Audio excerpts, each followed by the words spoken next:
उच्चारण करना चाहिए, कोई नहीं जानता। और इसका नतीजा हुआ है कि ऋ शब्द हट गया हमारे यहाँ से। हमारी शब्द जो वो है वर्णमाला है, उसे ऋ इसलिए हटा दिया कि ऋ कोई बोलने नहीं जानता, और इस बोलने से क्या फायदा है वो भी कोई नहीं जानता।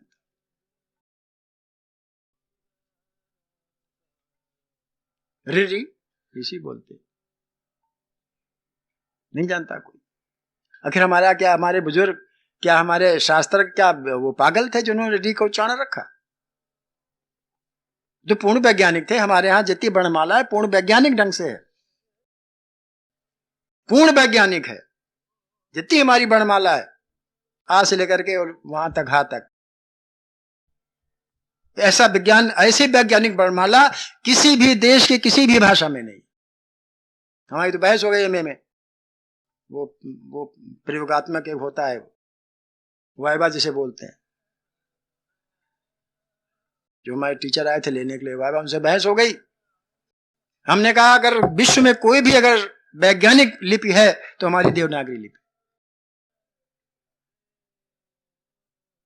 और उसका फिर वो तो दूसरी बात, वो सब उसका तमाम बहस हुई, तमाम वो बातें हुई, सिद्ध करना पड़ा हमें कि इस विश्व की अगर कोई वैज्ञानिक भाषा है तो वैज्ञानिक भाषा या वैज्ञानिक लिपि तो हमारी देवनागरी लिपि। क्यों? क्योंकि हमारा सीधी सीधी बात है, ये स्वर अलग है, व्यंजन अलग है, पहले कंठ ध्वनि है, फिर कंठ के आगे चाचा जाजा, फिर वो मूर्धन्य ध्वनि है, फिर टाठा डाढ़ाना, फिर तालव्य ध्वनि है, फिर पाफा बाबा मा, फिर ओष्ठ ध्वनि। एक तारतम्य है उसमें। देवनागरी तो एक भाषा है, नहीं लिपि है, देवनागरी लिपि है, संस्कृत भाषा है।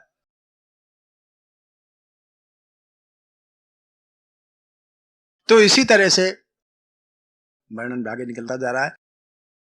तो इसी तरह से राम का जप अगर करते हैं तो हमें लाभ तभी मिलेगा जब इन सारी बातों का ध्यान रखेंगे, तभी तो लाभ मिलेगा। तुलसी भीतर बाहर जो चाहे यार, अगर लोक और परलोक दोनों सुधारने हैं, अगर राम का जप करना है तो हमें विचारना पड़ेगा, समझना पड़ेगा, गुरु से जाके पूछना पड़ेगा कि जाप इस प्रकार से करें। और जाप के बहुत बड़े लाभ हैं। नाम के कोई नाम, नाम हो किसी नाम के, भगवान के सहस्त्र नाम है, कोई एक नाम उठा लीजिए, उनका वैज्ञानिक रूप से जाप करिए, देखिए फायदा मिलता है नहीं मिलता, लाभ होता है नहीं मिलता है। लोक और परलोक दोनों सिद्ध होते हैं नहीं होते, सुधरते हैं नहीं सुधरते।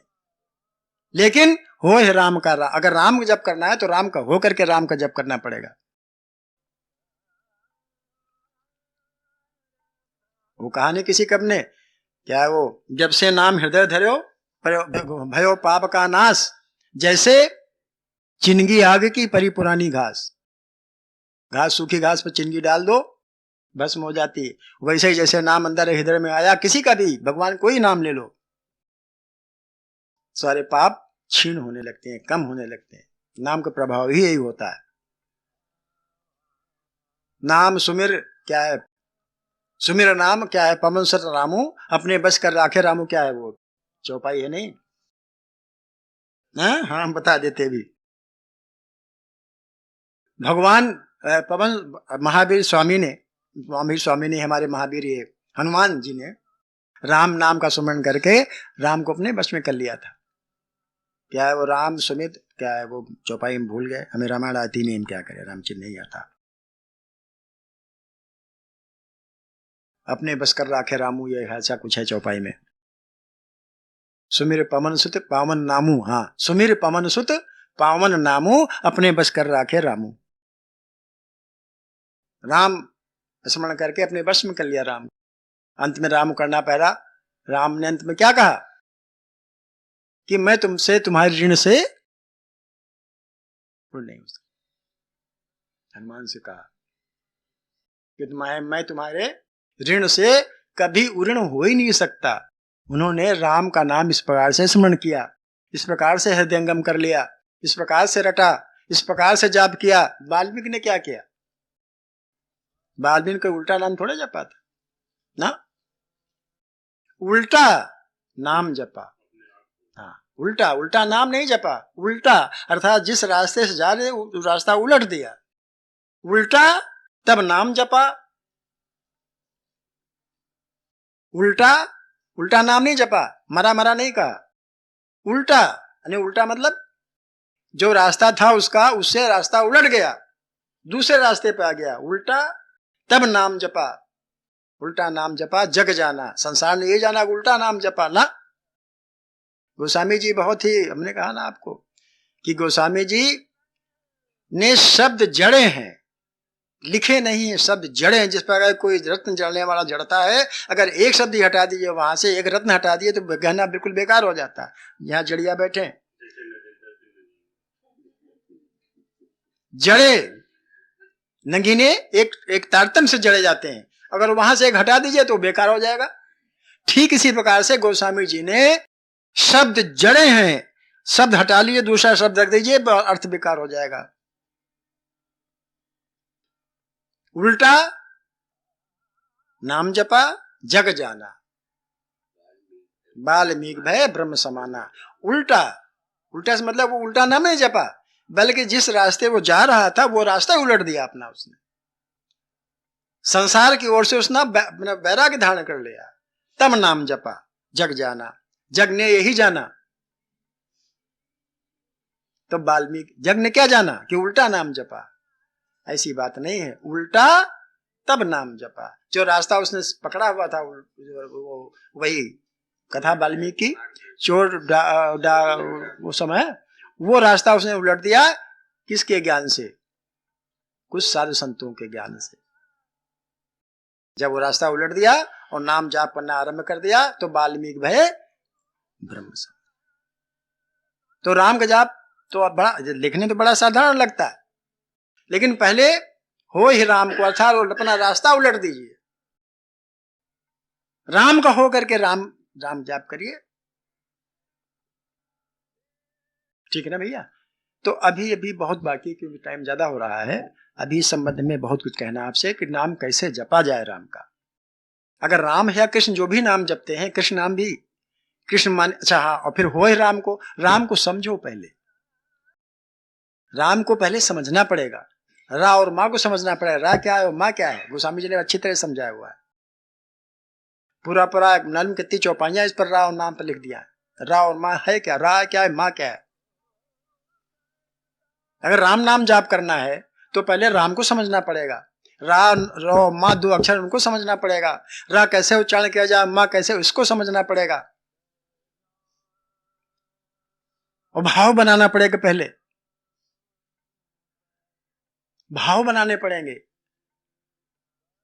यद्यपि गोस्वामी जी ने लिखा है भाव को भाव, भाव नहीं लिखा, भाए लिखा है, भाए को भाए अलस अलसो, भाव नहीं है, बहुत लोग भाव पढ़ देते हैं, वहां लिखा है भाए को भाए अलस आलसो हूं और नाम जपत मंगल दिस दसो। नाम जपत में चारों तरफ मंगल मंगल है, लेकिन क्यों, भाए को भाए अलस आलसो हूं, किसी प्रकार से आप नाम जपें। यहाँ भाए को भाए का विशेष महत्व है, भाव को भाव नहीं है, वहां पर भाए को भाए है, अर्थात किसी को भावे न भावे, भाव को भाव नहीं है, भाए को भाए। हम नाम भजते हैं, किसी को भाए न भाए, अलस आलस हूं नाम जपत मंगल दिस दसो। इन्हें समझो कि यार हम राम नाम करें, वो हमारे जने हैं हरे राम हरे कृष्ण वाले,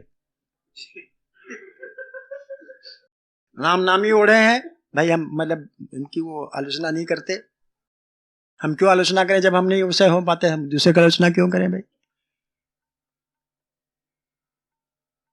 हरे राम हरे कृष्ण हरे राम हरे कृष्ण हरे राम हरे कृष्ण, हमको अभी स्थल मिले थे परसों, लेकिन वो हरे राम हरे कृष्ण हो करके करना जब चाहिए, तब वो अच्छा लगता है, तब वो बनता है, नहीं उसका मामला उलट जाता है। ठीक है ना। तो राम का हो करके राम जपना चाहिए। कैसे जपना चाहिए, इसका विधिवत जब तक नहीं मालूम होता है तब तक व्यर्था तो खैर नहीं जाएगा, क्योंकि ऊर्जा तो बनेगी। कोई भी आप शब्द उच्चारण करेंगे तो उसकी ऊर्जा निश्चित रूप से अंदर बनती है। अब उस ऊर्जा को कैसे संग्रहित किया जाए अपने अंदर, ये अलग विज्ञान है। जो राम नाम जप रहे हैं, अंदर अवयव चल रहे हैं, उनसे एक ऊर्जा बन रही है, बिजली बन रही है, ताकत बन रही है, उसको कैसे संग्रहित अपने में करें, कैसे उसका संग्रह कर लें जब मौके पर काम आवे। बहुत लोग माला में ऊर्जा संग्रहित कर लेते हैं, जैसे वकील साहब करते हैं, माला में ऊर्जा संग्रहित है, वो उनका बहुत साथ देती है। नहीं अंदर होए गुरुजी, माला अगर कहूँ खोल दी तो बता माला खोलें जब हम खो जाएंगे, किसमें? संसार में नहीं, भगवान में खो जाएंगे, तब भी आवश्यकता ही माला की नहीं। माला जपो न कर जपो, और मुख से राम नाम भी कहते नहीं, मुख से कहो न राम, अब मेरा सुमरन हर करे, मैं पाऊं विश्राम। वो स्थिति ऐसी जैसे भगवान ने गीता में लिखा है कि मैं सबकी देख रेख करता हूं। वो हमने किस्सा नहीं सुनाया था आपको, बड़ी परेशानी में सज्जन पड़ गए।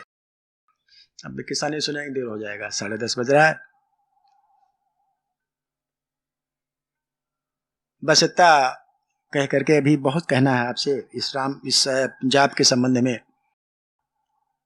कि कैसे जाप किया जाए। साधना की पहली सीढ़ी भगवान में विश्वास, साधना की पहली सीढ़ी भगवान में विश्वास, नाम में विश्वास, और कैसे नाम उच्चारण किया जाए, कोई भी नाम। हमने अभी हाई की बात बताई कि आ बोलने में लोग आ नहीं बोल पाते, आ तो सभी हम सब बोलते हैं, हम आप सब बोलते हैं, लेकिन सही आ कैसे बोला जाए नहीं कोई जानता, बहुत थोड़ा बहुत लोग जानते हैं, अपना बोलते हैं। माँ कैसे, रा कैसे उच्चारण किया जाए, कहां से उच्चारण किया जाए, क्या विधा रा, माँ कैसे उच्चारण किया जाए, माँ कहां से बोला जाता है, कौन से ध्वनि, कैसी ध्वनि है, कहां से ध्वनि निकाली जाए। आपने देखा नहीं, बहुत लोग संस्कृत कहते हैं, बहुत लोग संस्कृत कहते हैं। संस्कृत जो शब्द है, बहुत लोग बोलते हैं संस्कृत, संस्कृत या संस्कृत, संस्कृत भाषा, संस्कृत माने वो कल्चर। संस्कृत और संस्कृत, अब सही उच्चारण क्या है, संस्कृत या संस्कृत? ऐसे ही राम, कौन सी ध्वनि, माँ, ओम की ध्वनि माँ, आ वो माँ, ये तो बड़ा बड़ा विज्ञान है।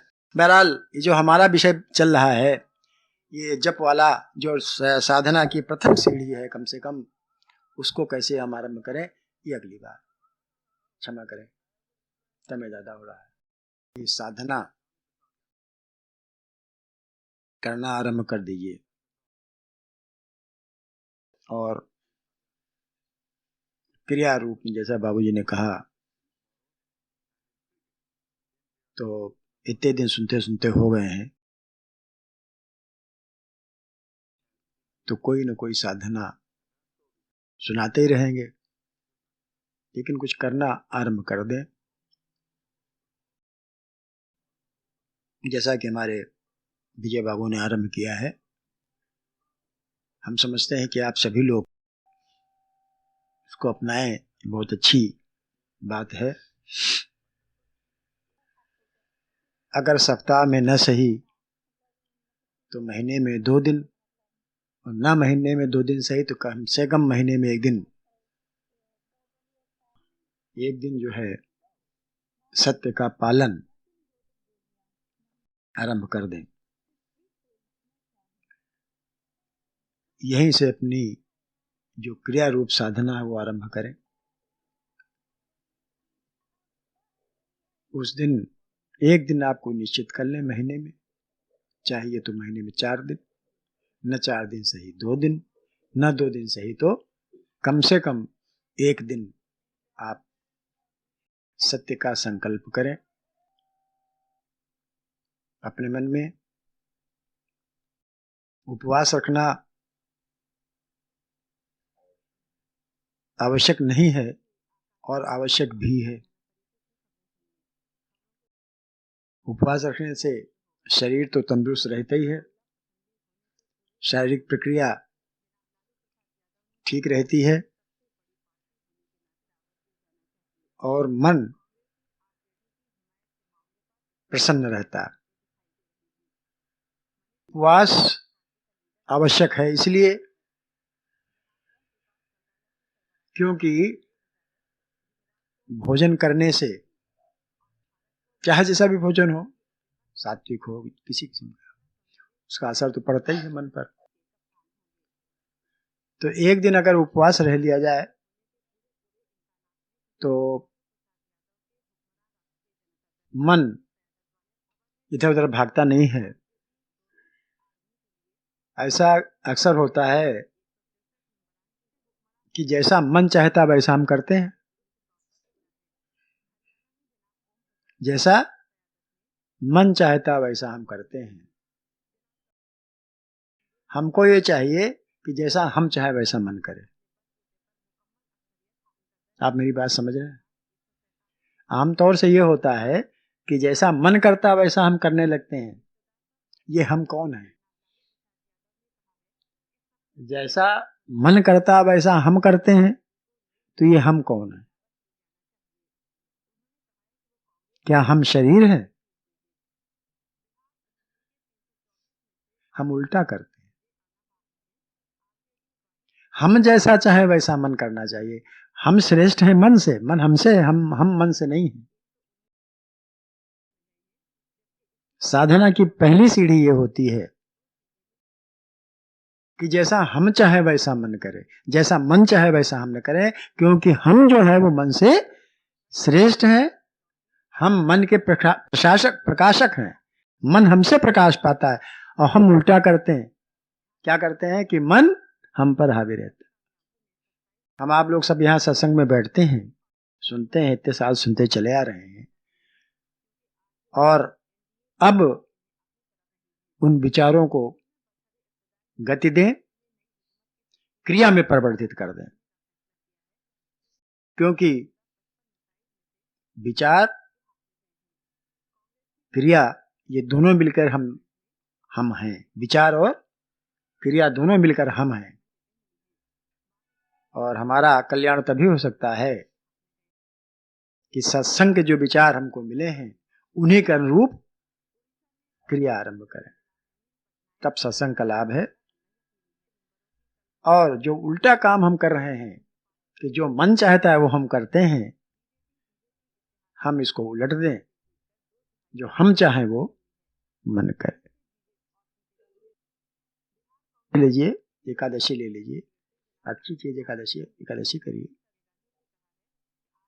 उस दिन क्या करना है हमें? ये एक तो उपवास तो रहने ही रहना है। अगर खाना ही है, फल इत्यादि फलाहार कर सकते हैं। सात्विक फल जल्दी हजम हो जाए और मन पर कोई विपरीत प्रभाव न छोड़े।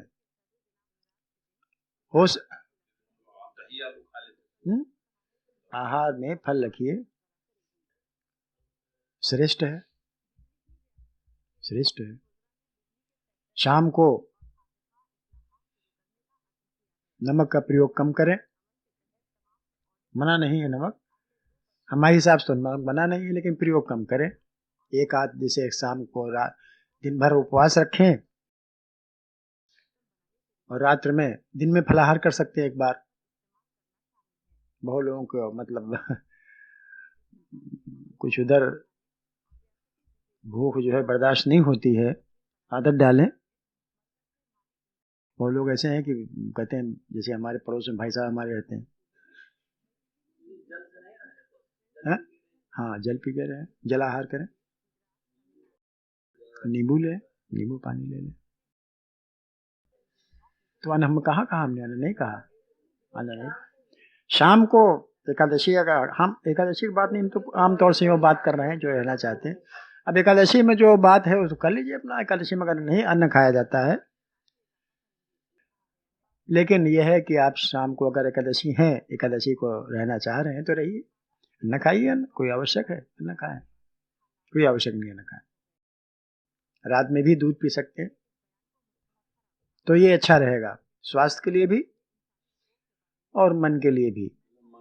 उस दिन जो है संकल्प लें सुबेरे ही, जिसे आप व्रत कहते हैं, जिसे हम व्रत कहते हैं। अभी तक तो उपवास की बात हमने की, अब व्रत की बात कर रहे हैं या संकल्प की बात कर रहे हैं। उस दिन संकल्प ले लें कि हम आज के दिन सत्य में रहेंगे। आज के दिन सत्य का पालन करेंगे, अर्थात हृदय में सद्भाव रखेंगे, करने में सद आचरण करेंगे,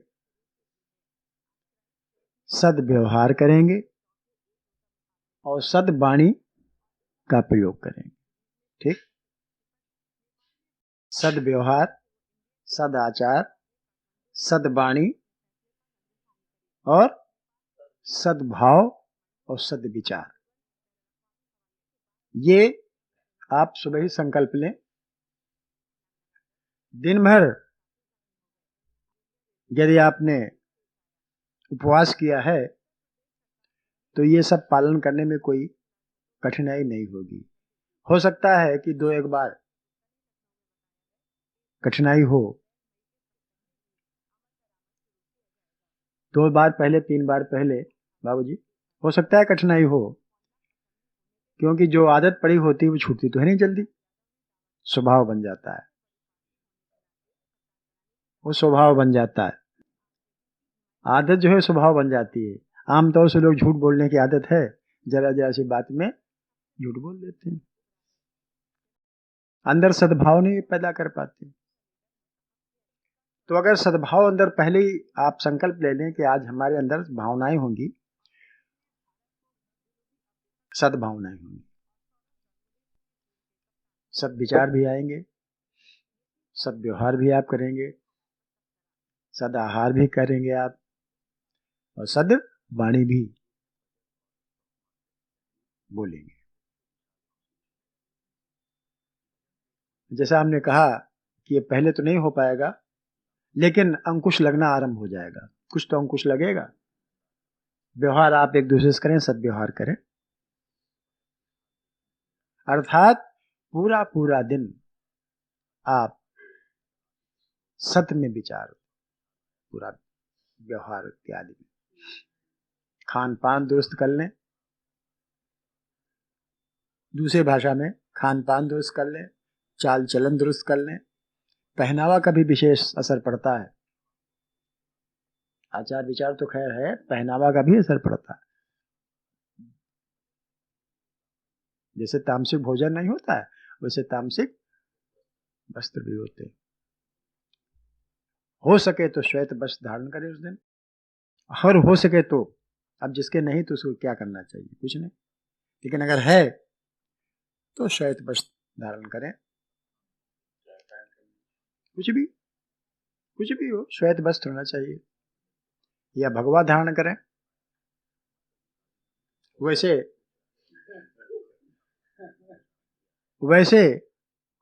तो श्वेत वस्त्र में सभी धारण कर सकते हैं, भगवा तो शायद बाबूजी धारण कर सकते हैं, हम धारण कर लेंगे, आप लोग कहेंगे हम अच्छे आदमी, आपने सबको सन्यासी बना दिया।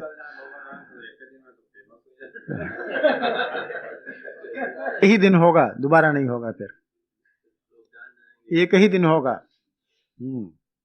जैसे आप किसी के यहाँ खाने पीने में आचार विचार करते हैं तो पहले तो आपको बेवकूफ बनाएंगे लोग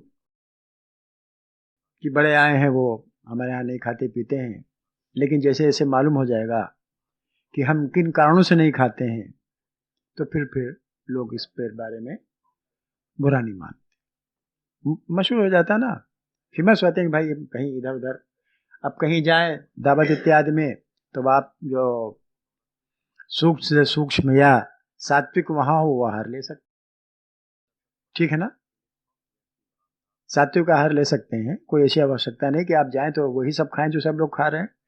भाई जिसके यहाँ जाते हैं वो श्रद्धा पूर्वक आपको खिलाता है तो श्रद्धा पूर्वक कोई चीज आप खा ले, ठीक है ना। हम तो यही करते हैं, जाते हैं जहाँ सब कहीं जाते आते हैं। वैसे बहुत चीजें खाने की हैं, सात्विक है, खाई जा सकती, दूध पिया जा सकता है, तो इस प्रकार से आप सुबह संकल्प लें और दिन भर उस संकल्प का पालन करें। व्रत माने संकल्प। इस प्रकार से हमने संकल्प नाम इसलिए लिया क्योंकि आप संकल्प शक्ति बढ़ाइए। अगर कुछ होना है, कुछ पाना है, होना पाना हमने दो बातें बताई, कुछ होना है और कुछ पाना है, तो आपको संकल्प शक्ति बढ़ानी पड़ेगी, इच्छा शक्ति बढ़ानी पड़ेगी। जब संकल्प शक्ति बढ़ जाती है तो अपने में एक प्रकार की शक्ति, या उसे आप ऊर्जा कह लें, या उसे आप आत्मशक्ति कह लें, या एक प्रकार का प्रकाश कह लें, जो भी आप इसे उचित हो कह लें, वो एक प्रकार का आ जाता है संकल्प शक्ति से, और फिर वो आगे और काम देती है। वो शक्ति जो हम आगे और बताया गया, उस शक्ति से क्या काम लिया जा सकता। तो निवेदन है आप सबसे, जितने लोग यहां बैठे हैं, अगर सत्संग से लाभ उठाना चाह रहे हैं, जितनी जीवन बचा है उसका सही उपयोग, सदुपयोग करना चाह रहे हैं, तो कम से कम अगर आप यह आरंभ कर देंगे तो हम पर बड़ी कृपा होगी, क्योंकि इससे फिर आगे जो और साधना हम कहने जा रहे हैं, ये साधना का प्रथम चरण है, प्रथम प्रयोग है। अगर इस प्रयोग में आप सफल हो सकते हैं, सफल हो जाएंगे अगर, तो फिर मन आप पर हावी नहीं होगा, आप मन पर हावी हो जाएंगे। आप मन के कहने के अनुसार नहीं चलेंगे, बल्कि हमारे कहने के अनुसार मन चलेगा। और सबसे बड़ी उपलब्धि ये होती है जब आत्मा के कहने पर मन चलता है। मन के कहने पर जब आत्मा चलती है, आत्मा से मतलब जीवात्मा से है हमारा यहाँ, तभी ये साधना में गड़बड़ पड़ती है और जीवन जो है सांसारिक रहता है।